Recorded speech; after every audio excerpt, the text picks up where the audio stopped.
How can we make the most of workplace communication? It's happening around us all the time and we're deluged by information, but not necessarily by communication. And how can we make the most of our communication as leaders and influencers, as people working on projects together, making contributions, trying to lead change? Because our communication is pretty much how we get stuff done. It's how we get our ideas across, it's how we learn from others, it's how we share, how we change things. There are some fundamental principles to effective communication, and most of these we kind of know, but they can get lost in the pressures and the rush of everyday life. Being conscious about some practical communication behaviours can enhance our effectiveness and also send positive signals to others, so we bring out the best in them as well and help them to improve their communication behaviours. Communication at work is an umbrella term that I use for a number of workplace communication programs that I can offer.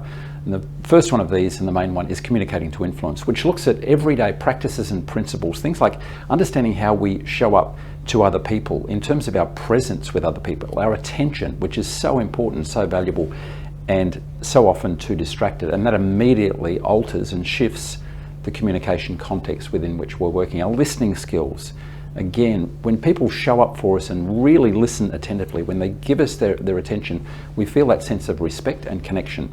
And that means both parties can learn a lot more, and we're enhancing the relationship along the way. Again, we know this, but it's hard to do. How we contribute our ideas, the way that we speak, the way that we share our ideas, the way that we contribute them, the way that we moderate them, the way that we phrase things is an important part of how others experience us and how they make sense of our ideas, or sometimes get confused by the sorts of things that we're saying. There's also a very powerful emotional connection that comes through our communication. How do we leave people feeling at the end of a conversation, a meeting, an exchange that we've had? Because that's what they'll take away. We tend to forget the details and the data and the statistics, all that sort of thing kind of fades a little bit, but we do remember our experience of being connected with and in communication with others. And it's also important to maintain those connections, to maintain a sense of conversation in our relationships, in our teams and across our organisations. And these are important aspects of a leader's work. So getting better at these things is a really valuable contribution. There's a couple of other areas too to think about our communication at work. One is our writing skills. So I have a Writing for Results program, which isn't deadly boring, but does look at some of the fundamental practical tools that we can employ to help our own and others' writing for clarity and persuasion.